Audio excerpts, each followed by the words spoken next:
कौन ब्रह्मा का पिता है, कौन विष्णु की मां, शंकर का दादा कौन है, हमको दे बता। ये जानने के लिए कृपया सुनिए। जगत गुरु तत्वदर्शी संत रामपाल जी महाराज के अमृत वचन सर्व पवित्र धर्मों के पवित्र शास्त्रों के आधार पर।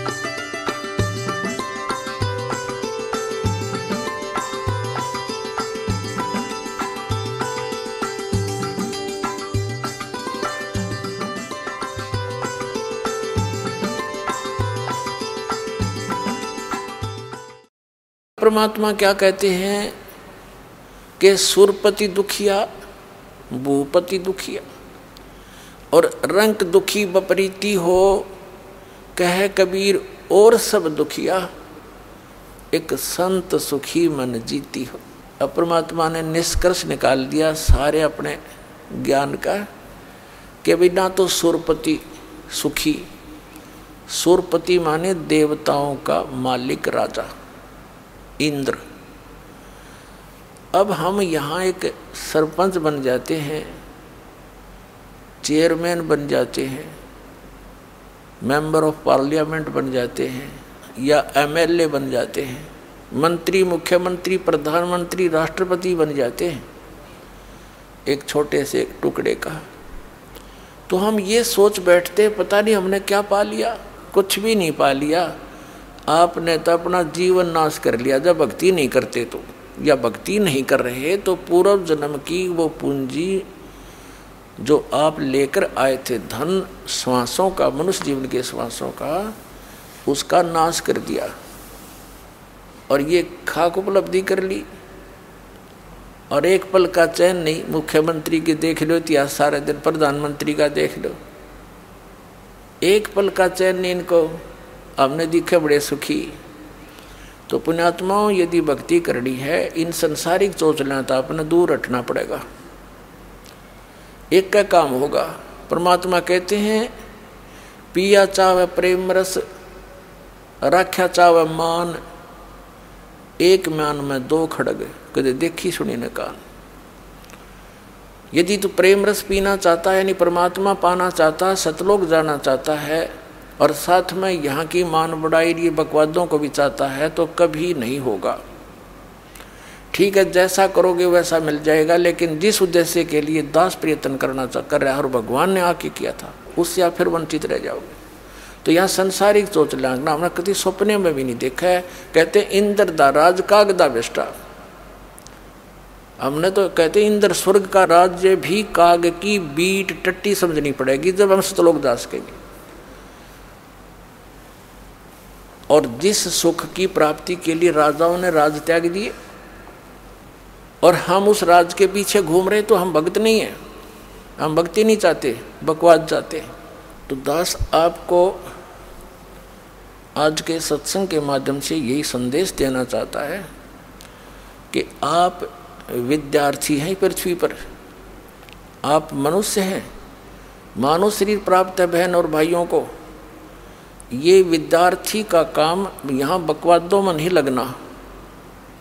यहाँ सत भक्ति करके आपको यहाँ की किया हुआ वर्क डन, इसका बेनिफिट उस क्षेत्र में मिलेगा जहाँ की तुम साधना ट्रेनिंग कर रहे हो। कोई इंजीनियरिंग कर रहा है तो इंजीनियर लगेगा, डॉक्टरी कर रहा है तो डॉक्टर लगेगा, और अन्य साधना कर रहा है, उसी के आधार से आगे उसको उस क्षेत्र में जॉब मिलेगी। तो आप जी वो साधना कर रहे हो, आप विद्यार्थी हो, आपको सतगुरु मिल गया है, तो वो साधना मिल गई है जो सतलोक में आपको सदा सुखी करेगी, वहाँ जाकर फिर वापस नहीं आना होगा और वहाँ आपका ऐसा ही व्यवस्था होगी।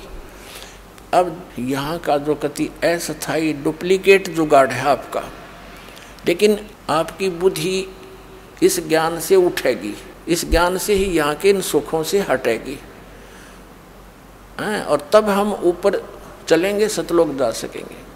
तो जैसे दास कह रहा था कि ब्रह्मा विष्णु महेश की जो गुण हैं ये आपको प्रभावित कर रहे हैं, आपके बस की बात नहीं। जिस किसी ने भांग पी रखी है या शराब पी रखी है तो उसके बस की बात नहीं, अब वो जो गतिविधि कर रहा है ऐसे ही करेगा।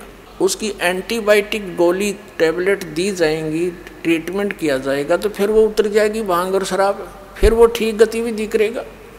तो अब जो परमात्मा दत्त ये ज्ञान है, कबीर भगवान द्वारा दिया गया जो ज्ञान है, इस मालिक की ये उनके मुख कमल से बोली वाणी है जो दास सुना रहा है स्पीकर की तरह। तो उस मालिक की वाणी में इतनी शक्ति है, ये बोली जा रही है, ये ज्ञान सुना जा रहा है, तो आपकी आत्मा के ऊपर जो वो नशा हो गया है वो हट जाएगा, कम हो जाएगा, समाप्त हो जाएगा, और फिर आपकी यहाँ से इच्छाएं हटेंगी, आप सीधे चलोगे। भांग उतरी, नशा उतरा, आदमी फिर तो ठीक बोलेगा, सब व्यवहार ठीक रखेगा। उस समय उसको मालूम नहीं तू माँ को गाली दे रहा है या पिता से बुरा बोल रहा है, कहाँ खड़ा है, कहीं नंगा पड़ा है। तो अब हम इस काल की भांगने पिए पड़े हैं।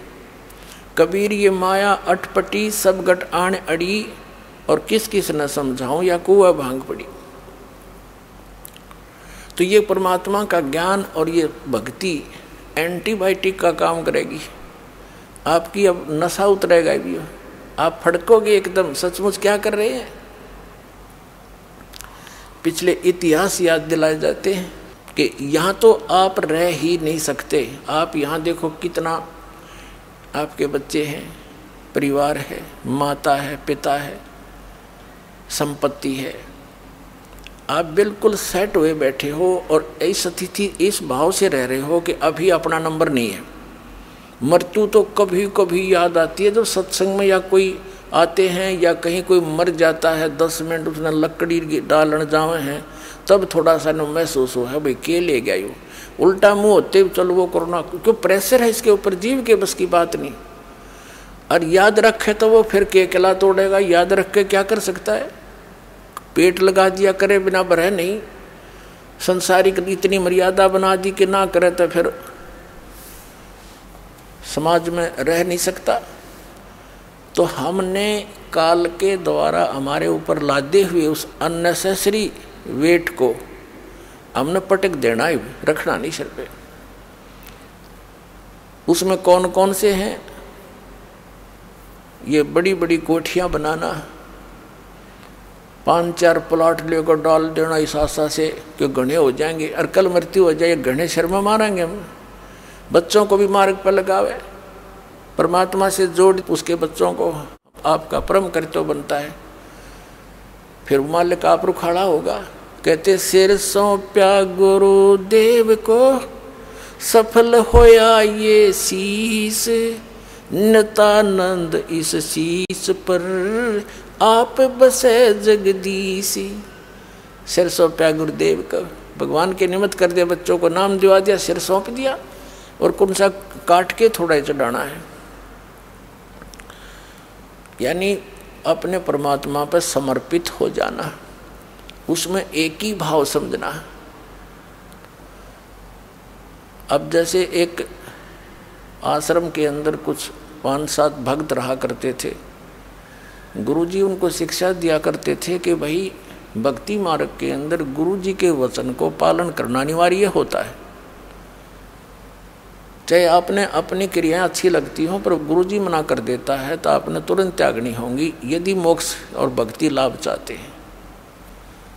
भाई जो गुरु बचन पे डट गे रकट गे फंद 84 के, भाई जो गुरु बचन पे डट गे रकट गे फंद 84 के, कट गए फंद 84 के, कट गए फंद 84 के, भाई जो गुरु बचन पे डट गए। कट गए फंद 84 के, वस्तु मिली ठोड़ की ठोड़, मिट गई मन पापी की दौड़। वस्तु मिली ठोड़ की ठोड़, मिट गई मन पापी की दौड़।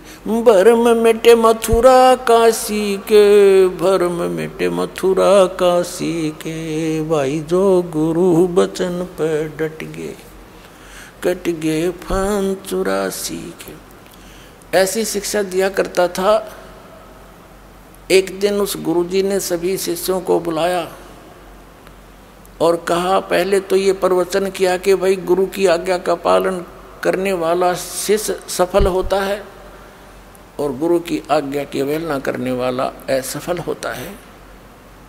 फिर कहने लगा, भी एक काम करो, तुम मेरे सिर में 5-5 जूते मारो। सभी साथ साथ बैठे थे, सुन्न हो गए, सामने देख नहीं रहे, नीची गर्दन कर दी। तब गुरुदेव ने फिर कहा, भी मैंने आपसे क्या बोला है, गुरुजी की आज्ञा का पालन करना चाहिए। वो एक भी ना उठे, एक खड़ा हुआ, अपना जूता निकाला, गुरुजी के चरणों में जो आसन पर बैठे थे उनके नीचे बैठ गया जाके, और उनके चरणों के निकट जाके अपने सिर में 5 जूते मारे। तब गुरुजी ने कहा, भाई डांडी मत मारे, तेरे सिर पे नहीं कहा, मैंने मेरे सिर पे कहा है। तब उसने क्या जवाब दिया विवेकवान व्यक्ति ने कि हे गुरुदेव, ये दास का शीश भी तो आपका ही है, क्या इस दास को आप अपना नहीं मानते? तब उसने कहा था, बेटा इसमें विवेक की आवश्यकता है और सिर सौंपना इसका नाम होता है, काट के नहीं देना। तो सिर सौंप्या गुरुदेव को, सफल होया यो शीश, नितानंद इस शीश पर आप बसे जगदीश। तो उन बच्चों को भी मालिक तो जोड़ दे, पावर की करेक्शन दे दे उनसे। तो जो काम पावर से होगा वो हाथ से नहीं हो सकता, मैनुअली नहीं हो सकता। जैसे आटा पीसा करती हमारी माताएं, 1 घंटे में जाकर 2 किलो मुश्किल तो पीसा करती। अरे पावर कनेक्शन ले लिया, cut cut cut cut cut 1 घंटे में पीस दे 2 मण 80 किलो। तो कहने का भाव ये है कि जब हम मालिक से जुड़ जाएंगे तो हमारा सारा काम परमात्मा की शक्ति से होगा। तो जैसे प्रसंग जो चल रहा था कि इस परमात्मा की जो भक्ति है, इससे हमारा पहले तो वो कांटे निकलेंगे जिनके कारण आप दुखी हो, और फिर आपको राम नाम का जूता दिया जाएगा कि बच्चा भी से निकालिए मत ना, यानी मर्यादा भंग ना करना, भक्ति मत छोड़ना, ये राम नाम का जूता है। तो वो दुखी प्राणी सफल होगा इस मार्ग में, और जो सुखी हैं वो नाम भी ले लेते हैं, कुछ दिन के अंदर उनकी मान बढ़ाई नहीं छूटती, वो ज्ञान पूरा नहीं सुनते, वो बर्बाद हो जाते हैं, छोड़ जाते हैं इस मार्ग को। और उनके लिए वरदान है उन पुण्यात्माओं को जिनको ये संकट और कष्ट आया, जिसके कारण भगवान से जुड़े वो आजीवन नहीं दूर हो सकते, क्योंकि उनको पता है जब भगवान से दूर हो गए तो वो कैर फेर टूट जाएंगे। तो वो सफल होंगे। या फिर जो सुखी भी हैं और ज्ञान सही ग्रहण कर लेंगे, मालिक के समर्पित हो जाएंगे, कनेक्शन नहीं कटने देंगे, तो पावर साथ रहेगी भगवान की, उनको सद्बुद्धि बनी रहेगी, वो भी सफल होंगे। लेकिन अधिकतर वो लोग आखिर में बिगड़ ही जाते हैं। तो इसलिए प्रार्थना दास की है कि ज़्यादा ज्ञान सुनना पड़ेगा आपने। 1 दिन ज्ञान सुन लिया, 2 दिन सुन लिया, कुछ 2-3 वर्ष लग कर फिर कहते हैं हमने ज्ञान हो गया। या भूल भी मारती प्राणी को, ये भी काल की एक जाल होता है। जीव को ज्ञान हो सकता है, ज्ञान हो गया तो उसके ऊपर टिक नहीं सकता। तो मालिक की पावर साथ रहेगी तो उस ज्ञान पर वो टिका भी रह सकता है। टिका रहना आवश्यक है, ज्ञान होना तो बहुत दूसरी चीज़ है। यानी संत बनना, साधु भक्त बनना, ये अनिवार्य है। परमात्मा कहते हैं गोरख से ज्ञानी गणे, और सुख दे यति जहान, और सीता सी बहु भारिया, ये संत दूर स्थान। गोरख परमात्मा से ज्ञान प्राप्त करके गोरख ज्ञानी पाक गया था। कबीर साहब के साथ गोष्ठी हुई थी, डलेट हो रहा था, सिद्धि से पहाड़ का सोना बना दिया था उसने अपने वचन से। और भी बहुत सी सिद्धियाँ थी। तब परमात्मा ने कहा था कि जंतर मंत्र जोग निभाई, कबीर साहब ने कहा था। और कहते हैं गोरखनाथ सिद्धि में बोल्या, अटूणे टामण हंड फूल्या, जंतर मंत्र जोग निभाई, काल चक्र जमजोरा खाई, तुम हो जम की फर्दी माही। तब गोरखनाथ जी को ज्ञान हुआ, परमात्मा से उपदेश प्राप्त किया, ज्ञान से ग्रहण किया। उस ज्ञान को सुनकर आज्ञा ज्ञानी पा गया, पूरा ज्ञान सुना हुआ, बहुत से चेले भी बना लिए बगैर किसी आज्ञा के, उसका अपना बट्ठा बैठाया। और ज्ञानी कब आ गया? भाई गोरख जैसा ज्ञानी नहीं, मालिक से ज्ञान प्राप्त करके आप प्रभु बन बैठे। या बीमार खावा हमने 10 बाबा करनी मिल जाएंगे, बड़ा भाई इसने तो सारे श्लोक गोट रखे हैं, इसने तो भाई कति सारे वाणी याद कर रखी है, वो टीटी पाक जाएगा, काल दाव लगा जाएगा, भगवान से कनेक्शन कट जाएगा, तो वो फिर सदा के लिए दुखी, फिर शुरुआत होगी इसकी। तो परमात्मा कहते हैं गोरख से ज्ञानी गणे सुख दे जति जहान, और सीता सी बहु भारिया संत दूर स्थान।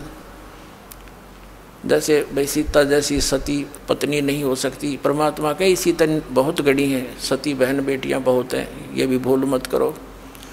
और सुखदेव जैसे यति बहुत हैं जो अपने धर्म कर्म पर ब्रह्मचर्य पालन का करते हैं। और गोरख जैसे ज्ञानी गणे संत दूर स्थान, साधु संत भक्त बनना ये बड़ी दूर घर है उसका, यानी इस मर्यादा के अंदर रहना, सतभक्ति करना, मान बड़ाई से दूर रहना, यहाँ के संसारिक चोचलों से बच के रहना, इनकी कति स्वप्न में इच्छा नहीं करना, वो संत है। कहते संत दूर स्थान, ऐसे साधु बनना बड़े दूर की बात है। लेकिन बनेंगे जब हम इस मार्ग पर चल रहे हैं। तो इस प्रकार इस ज्ञान को सुनते रहना, और दास के मुख से सुनोगे और ज़्यादा असर होगा। क्योंकि जैसे एक तो प्रधानमंत्री कहे ये सड़क बना दो बरवाड़ा से लेकर दौलतपुर तक, तो अगले दिन मट्टी पड़नी शुरू हो जाएगी, उस पर कार्य शुरू हो जाएगा। और उसने एक आम आदमी कहे या कोई अधिकारी कहे उससे हटकर कोई भी कि ये बना दो, सपने में ना बने, वो बात दोनों वर्ड एक जैसे ही बोल रहे हैं। तो इसी प्रकार अधिकारी के वचन में जो शक्ति होती है, वो अन्य व्यक्ति से कितना किसा दिखता हुआ अपने, वो उस काम को नहीं कर सकता।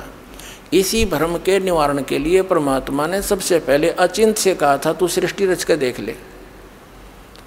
उसने अक्षर पुरुष की उत्पत्ति की, वो जाकर सो गया मानसरोवर में, अचिंत वहाँ बैठा, वो वहाँ सो रहा। अब सृष्टि रच खा के जब परमात्मा ने कहा था भाई तेरे को सबक सिखाया है और बाकी सतर्क हो जाते हैं, एक का चोट लाग जाए बाकी सारे बचा करें, और कहा था समर्थ का काम समर्थ ही कर सकता है, चुप करके बैठ जा अपना। तो उसके बाद अचिंत समझदार था, कान पकड़ दिया। औरों को भी ये हो गया कि बकवाद करने से कोई फायदा नहीं, मालिक तो मालिक ही होता है, तो समर्थ समर्थ ही होता है।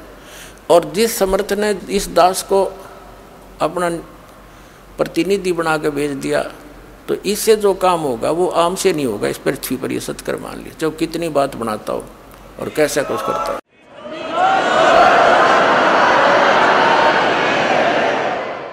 ये इसलिए बताया जाता है कि फाउल पॉइंट हो जाएंगे, मार खा जाते हो आप। अब परमात्मा की वाणी है, परमात्मा के वचन है, दास सुना रहा है, ये अधिकारी बना रखे है, इसलिए सुना रहा है। ना तो मेरे के सिर में दर्द था, अपना भक्ति करूँ, माला फेरूँ, और गुरु जी के चरणों में बैठा अपना टाइम पास हो रहा था।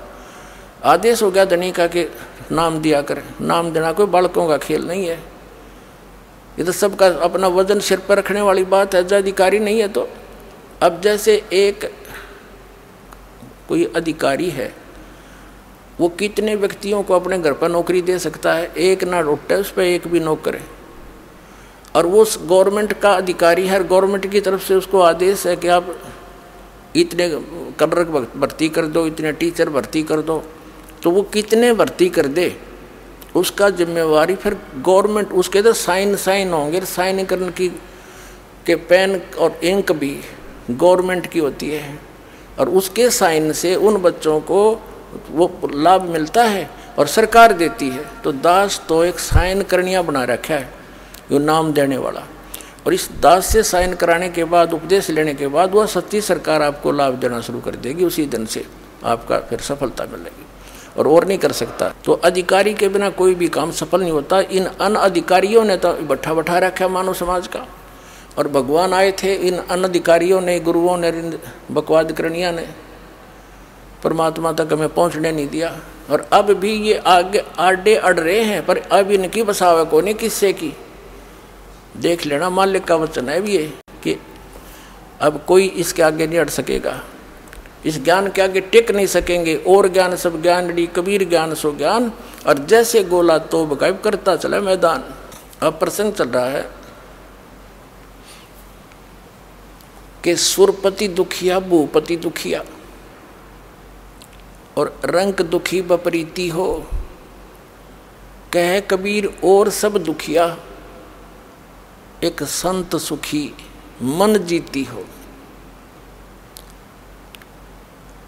अब सुरपति दुखिया यानी पूरे देवताओं का भी राजा, और पृथ्वी का तो गिनती नहीं, पृथ्वी का तो कोई राज ही नहीं उसकी तुलना में। और पूरी भूपति माने पूरी पृथ्वी का राजा दुखिया। और रंक दुखी बपरीती हो, रंक भी दुखी, गरीब तो दुखी है ये स्वाभाविक, उसको तो सबको पता हो, तो सारे कष्ट उसके ऊपर, गरीब के ऊपर। और जब वो भक्ति से जुड़ जाता है, मालिक की शरण में आ जाता है, सत भक्ति करता है, तो फिर वो रंक भी और वो राजा भी एक स्कूल के बालक, एक क्लास के विद्यार्थी हो जाते हैं, और दोनों को समांतर लाभ मिलना शुरू हो जाता है। लेकिन परमात्मा कहते हैं कि संत सुखी मन जीती हो। अब नाम लेने के बाद हमने अपने मन को जीती बनना पड़ेगा। कैसे जीतेंगे? बात वहीं आती है जो गुरु वचन पर डट गए कट गए फंद 84 के। इस ज्ञान से मन डटेगा, इस ज्ञान से मन की रुकावट बनेगी, और ये मन फिर ऐसा हो जाएगा। ये बिल्कुल तो समाप्त होता नहीं, क्योंकि ये भी यहाँ 21 ब्रह्मांड का मालिक, ये काल है, उसका एजेंट है ब्रह्म का। इसको इस ज्ञान से आत्मा इतना टाइट कर देगी, देखो ये हानि नहीं पहुंचा सकता। जैसे दास का जन्म किसान परिवार में हुआ, हम देखा करते थे जो बैल ज़्यादा फूफा करता था उसको टाइट रस्से से बांध देते थे, उसकी रेंज कम कर देते थे, उसके सिर मारने की, तो उसकी कुछ सीमा होती थी, उस तक ही वो फूफा कर सकता था, हानि नहीं पहुंचा सकता था। तो इसी प्रकार इस मन रूपी इस बैल को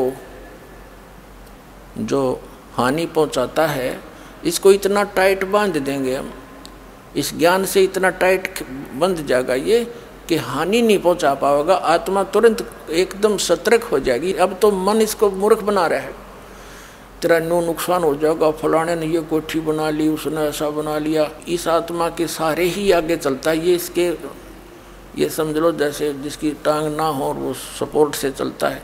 तो काल जो है ये मन बिना पैरों का है, ये आत्मा के पैरों को प्रयोग करता है। जब आत्मा को ज्ञान हो जाएगी, या उठे को नहीं, ये चल सकता नहीं इससे आगे। तो इस प्रकार ये मन जीता जाएगा। जैसे आगे गए ना बावड़े, रहते भी सब जाही, बिन साहेब की बंदगी कहीं ठोर ठिकाना नहीं। अब परमात्मा क्या बताते हैं? जैसे मोती ओस का ऐसी तेरी आव, गरीब दास करो बंदगी, बहोर न ऐसा दाव। जैसे मोती ओस का, सुबह आप देखते हो रात को ओस गिरती है पत्तों पर, कांटों पर, ओस के बिंदु से, पानी के बिंदु से लटक रहे होते हैं। सूर्य के प्रकाश से उनमें इतनी चमक लगती है जैसे मोती लटक रहे हों, और 2 घंटे के बाद उनका नामो निशान नहीं मिलता, खत्म हो गए। तो यहाँ परमात्मा कहते हैं तुम्हारा यहाँ जीवन उस कांटे पर लटकी हुई ओस के जल के तुल्य है। जैसे मोती ओस का ऐसी तेरी आव, गरीब दास कर बंदगी, बहोर नहीं ऐसा दाव। ये मानव शरीर और ऐसे समय में जो परमात्मा ने अब ये बैन उठा दिया भक्ति से, वो ज्ञान जो गुप्त रखा हुआ था अब उसको खोलने का, अब उसके बच्चों तक पहुंचाने का आदेश दे दिया। तो इस समय में मनुष्य जीवन ये एक दाव है, आपका दाव लगा है। तो परमात्मा समझाने की चेष्टा करते हैं, ये संसार समझदा नाही, कहंदा श्याम दोपहरे नू, गरीबदास ये वक्त जात है, रोवोगे इस पैरे नू। परमात्मा कबीर परमेश्वर जी ने 600 वर्ष पहले आदरणीय धर्मदास साहिब जी की चिंता का निवारण करते हुए कहा था। क्या चिंता थी धर्मदास जी को? धर्मदास जी का जो लड़का था नारायण दास नाम था, और आदरणीय धर्मदास साहिब जी बहुत बड़े सेठ धनी व्यक्ति थे, बनिया थे, वैश्य थे। परमात्मा से मिलन से पहले उनका एक पुत्र हो चुका था नारायण दास, और वो काल का दूत भेज रखा था उसके। जब परमात्मा उनको मिले और धर्मदास जी ने परमात्मा की प्रत्येक बात को सत्य मानकर अन्य उपासना आन उपासना छोड़ दी, फिर सबसे पहले माता पिता का कर्तव्य बनता है कि मेरा पुत्र पुत्री भी परमात्मा से जुड़े, मालिक इनका संरक्षक बन जावे, इनका जीवन सफल हो। क्योंकि हम अपने बच्चों के लिए अपने तन की परवाह नहीं करते, अपने धन की परवाह नहीं करते, तो उन बच्चों के लिए फिर अब हम पीछे क्यों रहे? जब हमें ज्ञान होगा, जैसे हम बच्चों को पढ़ाते हैं सिर्फ एक पेट के लिए, इनका गुजारा हो जाएगा, गुजारा भी जो किस्मत में होगा उन्हीं का होता है ना। लाखों पढ़ते हैं, नौकरी कितनों को मिलती है। तो हमने अब वही फाइनल मान रखा, अब हम इसको फाइनल मानेंगे। ऋषि यहाँ भी सुखी, 2 रोटी चाहिए, एक छोटा सा एक कमरा ले ले, बनवा ले, चाहे 2 बना दे भगवान, उसकी मौज, वो तो दूसरी बात है ना। नीत नहीं रह गणे बनाने की, आवश्यकता अनुसार बनाओ और अपना ठाठ से भक्ति करें, पीछा छुड़ाओ और चलो, वहाँ मिलेंगे सुख। कॉलेज में सुख थोड़ा ही होता है। तो उस माता पिता के कर्तव्य को और बच्चे की ममता के कारण माता पिता वाले कर्तव्य को पूरा करने के लिए परमात्मा से कहा, भगवान मेरे बेटे को भी नाम दे दो। अब कबीर साहब लगे समझाने, ब्रह्मा विष्णु महेश ऐसे हैं, इनकी स्थिति है, पूर्ण परमात्मा अपने को छुपा कर कहते हैं वो परमात्मा सतलोक में है, वहाँ सदा सुखी रहोगे। तो नारायण दास तो था काल का दूत, ने बोला हम नहीं मानना श्री कृष्ण से ऊपर किसी को, और पिताजी आपकी तो बुद्धि भ्रष्ट होगी बुढ़ापे में, आपको इसने बहका लिया जुलाहे ने। ऐसी उठ पटांग बातें करके उठ कर चला गया, जवान हो रहा था, 18-20 उम्र बल्कि ज़्यादा आयु का। तो नारायण दास को काफ़ी समझाया। धर्मदास जी ने भी कहा, बेटा मेरी आत्मा है तू, मुझे ज्ञान हो गया, मैं बालक नहीं, तू मेरी हर बात की आज्ञा का पालन करता था, आज तेरे के बिजली गिर गई, तू क्यों नहीं मान रहा मेरा? उसका आगे बैठ कर रोए, समझावर उठ कर चल पड़े कि कहाँ से ज्ञान ले आए तुम, ये कहाँ से ज्ञान लिया? तब अति चिंतित देखकर धर्मदास जी को परमात्मा ने कहा, धर्मदास क्यों चिंता करता है भाई, क्या बात है?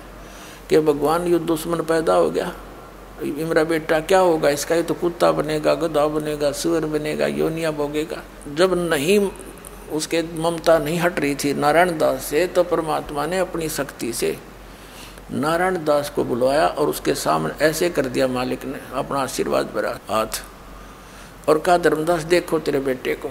अब उसका असली रूप जो अंदर था, धर्मदास की दिव्य दृष्टि खोल दी और वो देखा, लंबे लंबे दांत, विकराल चेहरा। परमात्मा ने कहा, ये काल का दूत है भाई, और तू मेरा हंस था बेटा, तेरे घर में पैदा कर दिया कि भक्ति नहीं करने दे। तेरे गल में जैसे पशु के गल में लठ बांध दिया करें रस्सी ते, पाया सा इतना लंबा मोगरा सा डंडा सा, वो चाल न चालन दे, चाल तो गट्टियाँ पर लग गए पैरों में उस पशु के। कहते यूँ तेरे गले में काल ने यूँ बांध दिया, ये तेरी भक्ति में बाधा करना चाहता है। तो एकदम वो घबरा गया, धर्मदास जी घबरा गए कि यूँ तो सचमुच इसकी शकल देखते कलेजा फट जाएगा। तब धर्मदास जी ने कहा कि बेटा नारायण दास है, जा कर ले काम, जा कर ले काम। वो मानना उसने था ही नहीं, उठ कर चला गया नारायण दास। तो परमात्मा के चरणों में पड़ गया कि भगवान मेरा वंश तो काल का होगा सारा ही, तब उसकी चिंता का निवारण करते हुए भगवान ने कहा, बेटा तेरा 42 पीढ़ी तक वंश चलेगा, 42 पीढ़ी। तब धर्मदास जी और बुरी तरह रोने लग गया कि भगवान इस काल के वंश तो ना चल बढ़िया, हे भगवान मेरा तो काल का वंश होगा। तब परमात्मा ने कहा, नहीं, तेरे एक पुत्र और मेरी आशीर्वाद से तेरा पुत्र होगा, उससे तेरा वंश चलेगा। अब उस समय उनके इतिहास में लिखा जीवनी में कि वो 86 वर्ष के हो लिए थे धर्मदास जी, 86 वर्ष के, और दोनों पति पत्नी घने वृद्ध हो रहे थे। तब उनके बात गले उतरे नहीं कि मेरी पत्नी का तो मासिक धर्म भी बंद 20 वर्ष से 30 वर्ष से, अरे ये कैसे होगा। यानी जैसे बच्चा उठा लेता पेन को, वो पूछता पिताजी क्या है, उसको कहते पेन है, वो कहता पेन है, फिर भी कहता पेन है, वो स्वीकार भी नहीं करता, अस्वीकार भी नहीं करता, उसको रख कर चला जाता है और खेलने लग जाता है, पर उसकी बुद्धि ग्रहण नहीं करती ये क्या कहना चाह रहे। तो ऐसी स्थिति में धर्मदास जी ना करे ना स्वीकार करे। तब परमात्मा ने कहा, विश्वास कर बेटा मेरे वचन पर। तब मालिक ने ऐसे हाथ किया, आसमान से एक आत्मा यानी एक बालक आया, उसके आंगन में लेटा दिखाई दिया, उसके आंगन में खेलता हुआ, कि ये आएगा 10वें महीने तेरी पत्नी के गर्भ है। अब धर्मदास जी के साथ तो वो स्थिति थी कि यूँ हो लेगी जब वह बात बनेगी, तो परमात्मा ने दया करी, 10वें महीने वो पुत्र उत्पन्न हुआ। अब वो पुत्र उत्पन्न हो गया, फिर उसको चिंता हुई कि भगवान आप तो अब चले जाओगे और हम भी चले जाएंगे, मेरे वंशज पार कैसे होंगे, मेरे जो आने वाली पीढ़ियां हैं 42 पीढ़ी तो आपने दे दी, इनका कल्याण कैसे होगा। तो परमात्मा ने कहा कि इसको आशीर्वाद दूंगा मैं, धर्मदास तेरे पुत्र को थोड़ा सा ये हो लेगा 10, 12, 15 साल का, तो इसको मैं नाम देने का अधिकारी बना दूंगा, और इससे जो उपदेश लेंगे आपके भी परिवारजन वाले या कोई अन्य और भी, तो उनको लाभ मिलेगा। लेकिन अभी इनको मोक्ष नहीं होगा, इनका अभी वास्तविक मंत्र इनको बताना नहीं है, और आप भी इनको नहीं बताना। धर्मदास मेरी लाख दुहाई, ये मूल ज्ञान और ये सार नाम कहीं बाहर ना जाए। ये सार नाम बाहर जो पढ़ी बिचली पीढ़ी हंसनी तरही, और ये मूल ज्ञान बाहर जो पढ़ी बिचली पीढ़ी हंसनी तरही, और मूल ज्ञान को तब तक छुपाई जब लगिए द्वादश पंथ ना मिट जाए। अब धर्मदास जी को यह चिंता बनी कि परमात्मा इनको ओरिजिनल मंत्र मिलेगा नहीं, क्योंकि परमेश्वर कबीर जी ने उस समय ये 5 मंत्र दिए थे।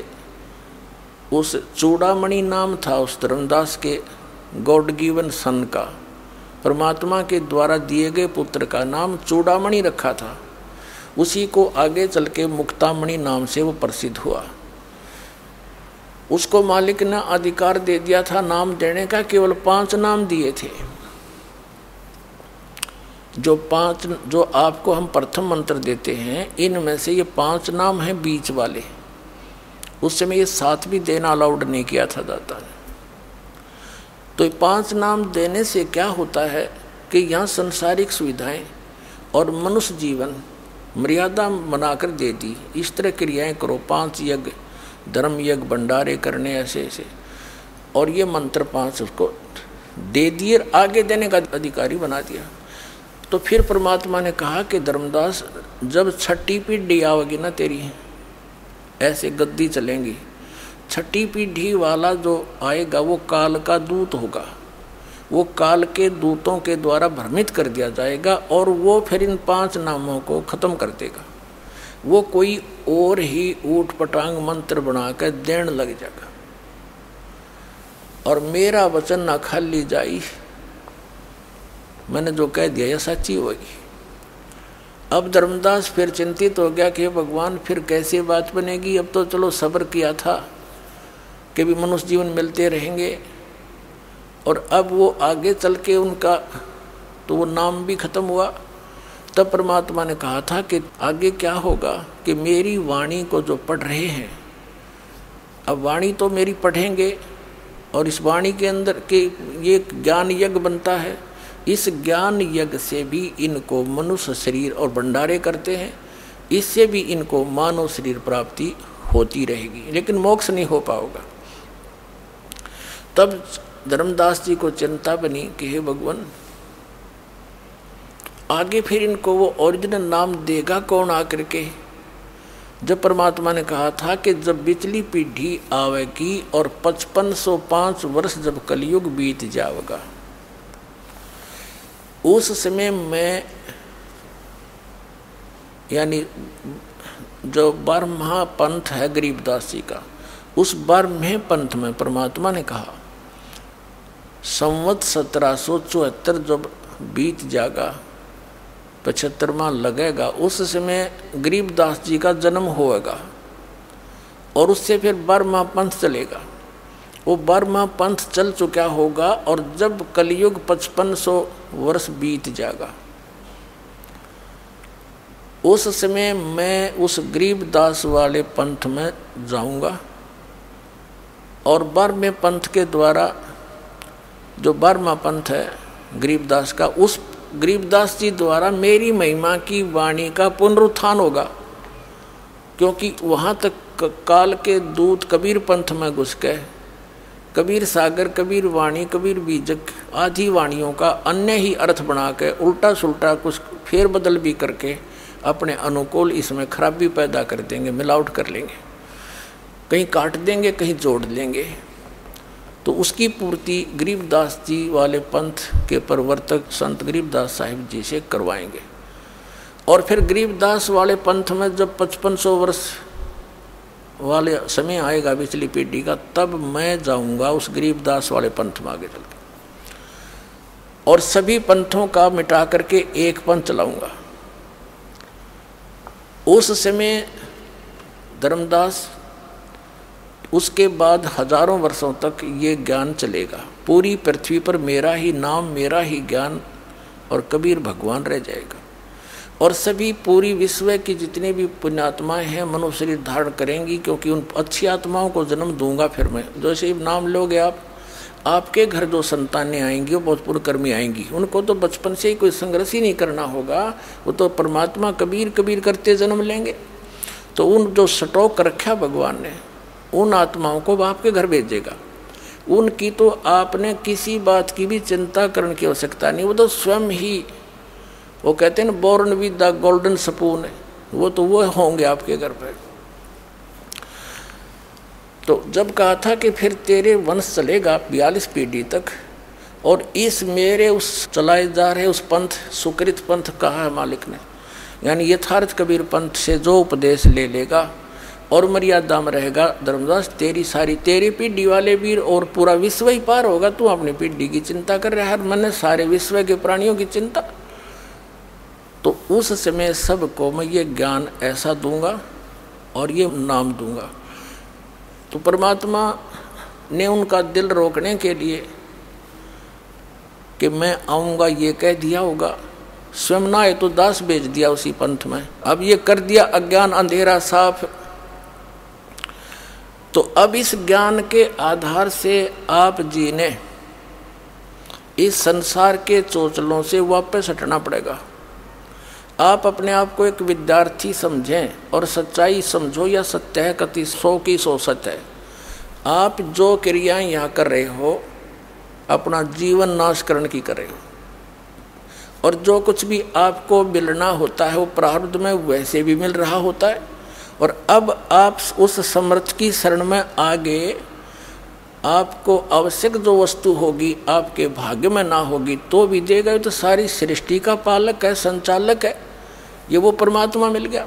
और मनुष्य जीवन केवल परमात्मा पाने के लिए ही है। बाकी यहाँ की सुविधाएं में जो जोड़ जुगाड़ में लग रहा है वो विद्यार्थी ठीक नहीं, वो भगत अच्छा नहीं।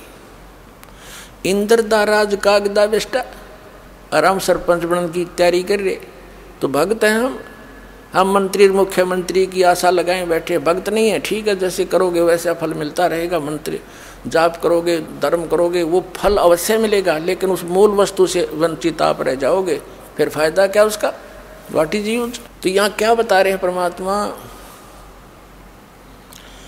होले सुहागण सुरता त्यारे, मालिक की गर जान है होले, होले सुहागण सुरता त्यारे, मालिक की गर जान है तेरा, सोने से खैर बरतारे, मालिक गर जान है। इस आत्मा को कहते हैं होले सुहागण सुरता त्यार। तूने अपने पति के घर जाना है। अब सुहागण कौन होती है, जिस लड़की का रिश्ता हो जाता है, नाता जुड़ जाता है, सगाई हो जाती है, तो वो लड़की सुहागण होगी। और जिनकी सगाई नहीं हुई वो कुंवारी हैं। तो सुहागण लड़की यानी जिसकी सगाई होगी, अर्थात जिसका नाता जुड़ गया पति से, तो वही तो पति के पास जाएगी। तो जिन्होंने उपदेश ले लिया इस दास से, ये आपका एक मीडियोकर मान लो बिचौलिया, आपका भगवान से, आत्मा का परमात्मा से नाता जुड़वाने वाला। अब जिस भी पुण्यात्मा का उस मालिक से ब्याह हो गया, नाम मिल गया, उससे नाता जुड़ गया, वह सुहागण होगी। और सुहागण ही जा सकती है, कुंवारी जा नहीं सकती, क्योंकि कुंवारी का नाता नहीं जुड़ा। तो जो अनुपदेशी है वो कुंवारी आत्मा समझ लो, और जो सुहागण होगी उनको बता रहे हैं कि जाना है तो उसके लिए तैयारी करें। अब जैसे पहले दहेज प्रथा थी, कैसी परंपरा थी, हमने खूब देखा गांवों में, विशेषकर हरियाणा के गांवों में तो बहुत ज़्यादा व्यवस्था थी। हम क्या देखा करते, हमारी बुआ, हमारी बड़ी बहनें, जब उनका विवाह हुआ तो उनके लिए दूसर तैयार करवाया करते। दूसर यानी सेकंड टाइम, एक बार ब्याह में भेज देते थे बहन को, बेटी को, फिर दोबारा 1 साल के बाद ठीक रखी जाती थी। ठीक माने निर्धारित समय।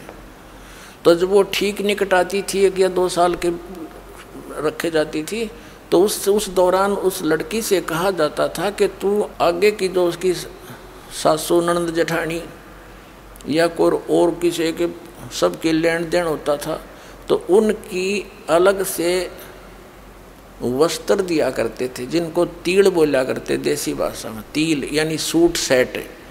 उस तीड़ में क्या हुआ करता है, एक तक घाघरी हुआ करती भारा, मेरे ख्याल में 50 गज की एक हुआ करती, गोड़ बोड़ करा के, और एक उसके ऊपर कुर्ता, एक उसके ऊपर चुंदड़ी यानी चोली, दुपट्टा कह लो आजकल। तो वो पूरा एक सेट को तीड़ बोला करते, वो ऐसे पैक करा करती न्यारी न्यारी। और वो क्या होती थी, 30 तो अगलियाँ की, अगली माने ससुराल में जितनी भी बड़ी ठहरी बूढ़ी जेठानी, दुरानी, ननंद, उनके लिए, और 20 पछलियाँ की, 15-20 लड़की की, यानी पूरा गातन करके वो ले जाते थे। तो वो लड़की की जब वो दूसरी यानी सेकंड टाइम भेजने की तैयारी करते थे, कपड़े घर पे सिलवाया करते तकरीबन टेलर को बुला के। तो वो तो टेलर सूट बनाता था, तील यानी सूट सेट अलग अलग बना कर रख देता था। और छोटे छोटे बच्चे, बेटियां होती थी, वो क्या करती थी, उस टेलर के द्वारा काटे गए टुकड़े छोटे छोटे उठा लेती थी, जो वेस्ट होते थे, उनको उठाकर ऐसे ही घाघरी यानी जो नीचे का पैरन की हुआ करती, उससे बचे हुए की तो घाघरी बना लेती, या घाघरी होगी, उसके ऊपर कुर्ता वाले वो निकाल के वो कटे हुए पीस को उस पर कुर्ता, फिर वो चुंदड़ी हरे में चुंदड़ी, वह पूरी सेट बनाकर रख लेती। वो छोटे छोटे कट पीसों के, कट पीस भी 2-2 उंगल के, कुछ 3-3 इंच के टेढ़े मेढ़े कटे हुए, और उनको रख के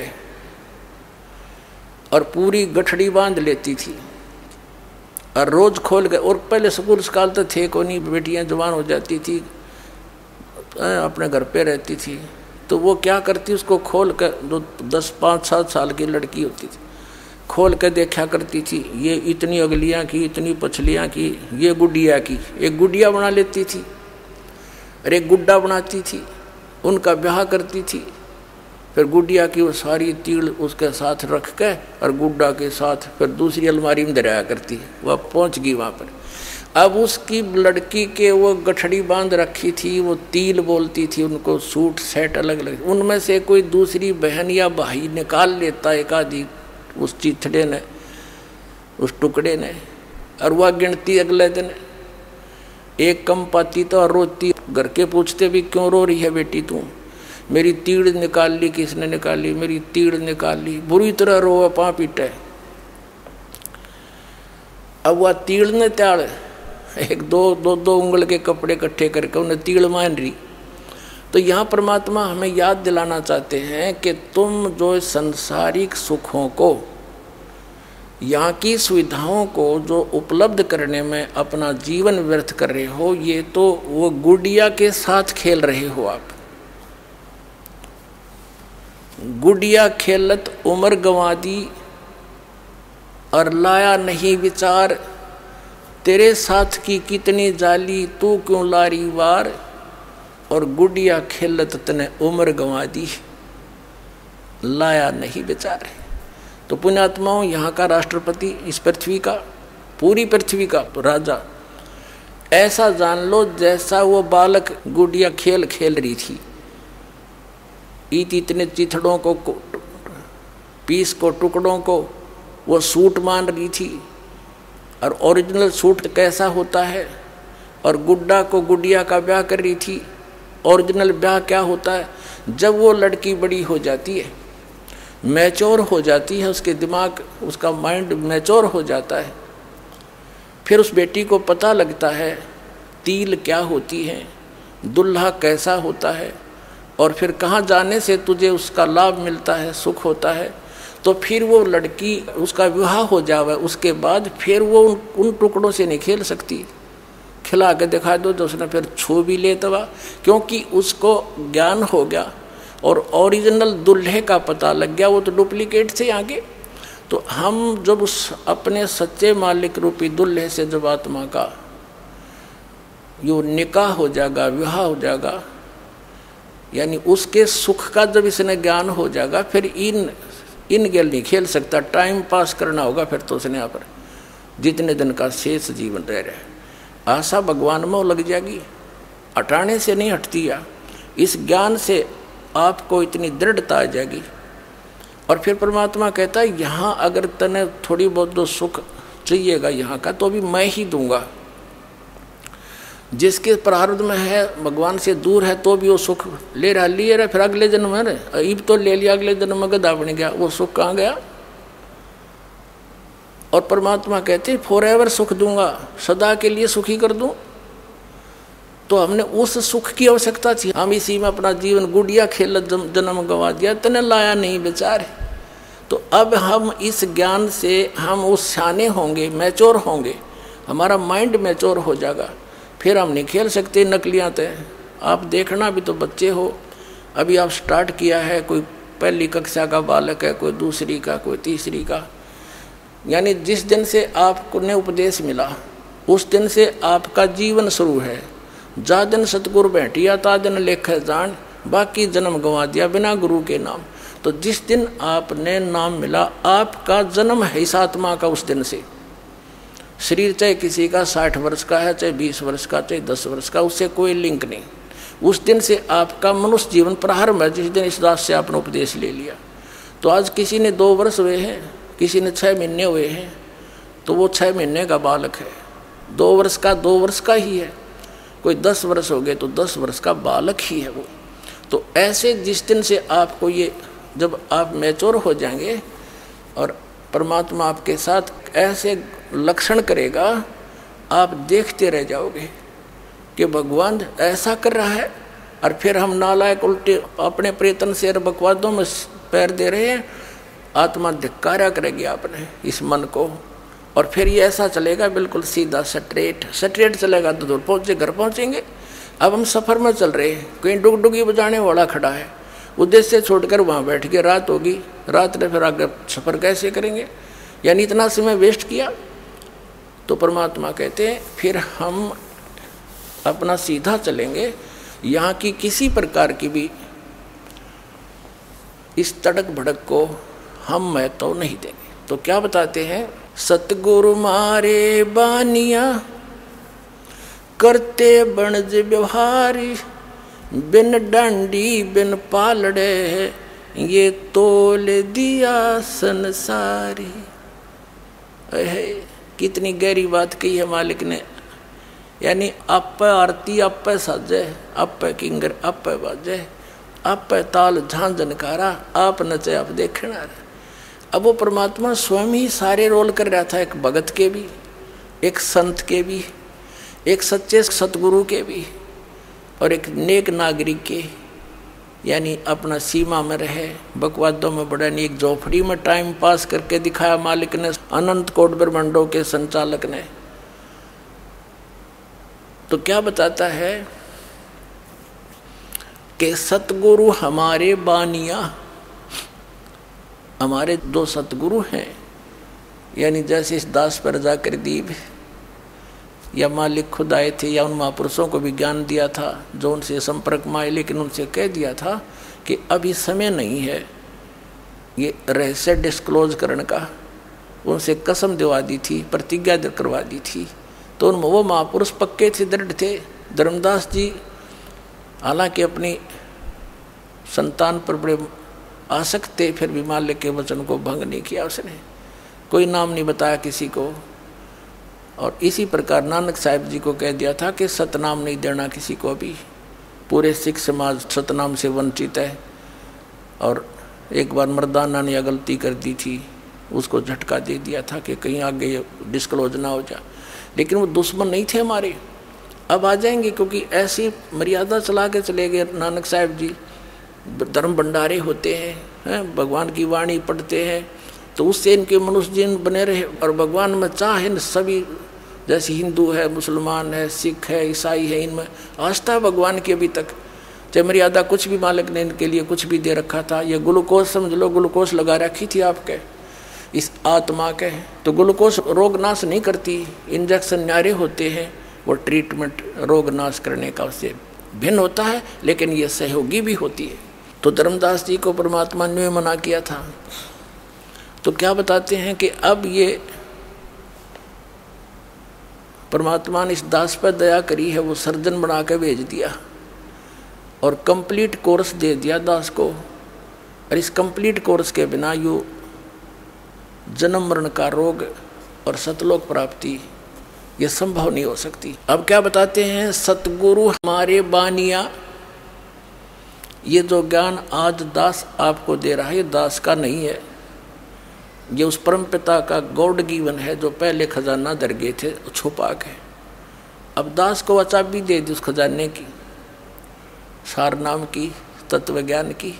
अब दास ने खोल कर उसके बच्चों को बांट रहा है। अब भी कोई सोया पड़ा है तो मूर्ख है, अपने कर्म बिगाड़ेगा। उसको जगाने के लिए जगह जगह डंडोरा पीट रहे हैं, जगाने के लिए पुस्तकें बच्चे घर घर देकर आ रहे हैं, टेलीविजनों पर चल रहे हैं। और अब भी कोई सोया पड़ा रहेगा तो उसने घनी पी रखी है भांग इस काल की, तो उतरेगी। अब तो टाइम आ गया है, उतरेगी। टाइम अवश्य लगेगा, क्योंकि बुराई को फैलने में भी थोड़ा समय लगता है, लेकिन सतमार्ग दृढ़ता से चलता है, स्लो एंड स्टीडली चलता है। यह पूरा विश्व में जाएगा, मालिक का वचन है। तो क्या बताते हैं, बिन डांडी बिन पालड़ाई तोल दिया संसार। इन सभी ऋषि महर्षि नकली गुरु और मंडलेश्वर आचार्य और शंकराचार्यों के सब क्या तलाशी लेकर दिखा दिया आपको कि इनके पास क्या ज्ञान है और वास्तविक हमारे सदग्रंथ क्या बताते हैं। तो बिना डांडी और बिना पालड़े के सबको तोल कर दिखा दिया कि इसके पास क्या माल है, इसके पास क्या माल है। कहते हैं बिन डांडी बिन पालड़े तोल दिया संसार, सबको अलग अलग छान कर दर दिया, इनका पैमाना बता दिया, इनका वेट बता दिया, इनके अंदर कितना ज्ञान है इन लोगों का। फिर बताते हैं, कह कबीर सुनो मेरी सजनी, इस आत्मा को कह रहे दाता कि सतलोक में जाओ, वहाँ लूटो अजब बहार, जिस सुख को तुम यहाँ खोज रहे हो वो यहाँ नहीं है, वो सतलोक में है और वहाँ पर सब सुख है। ये तो उसकी डुप्लीकेट समझ लो। जैसे एक तो सोने के बने हुए हों आभूषण और एक बना रखे हैं डुप्लीकेट लोहे के, ऊपर पीतल का लगा रखा है, तो इतना अंतर समझ लो। और कोई एग्जाम्पल नहीं जो उस मान के वहाँ के और यहाँ के देश के। तो यहाँ जो खिलौने हैं ये मिट्टी के बने हुए हैं, ये शरीर, वहाँ शरीर ऐसा ही है जैसा यहाँ पर है, एज इट इज, लेकिन वो मटेरियल न्यारा है, वो कभी नाश नहीं होता, उसमें कभी बुढ़ापा नहीं होता, मृत्यु नहीं होती। अब पुण्यात्माओं परमात्मा बतावे, और जिनको परमात्मा सतलोक लेकर गए थे उन वहाँ पे छोड़ा, उन्होंने वही ज्ञान दिया। और आज ही उदास बतावे, हमारे सदग्रंथ इतिहास बतावे, और फिर भी विश्वास ना होगा तो फिर कद होगा भाई आपके।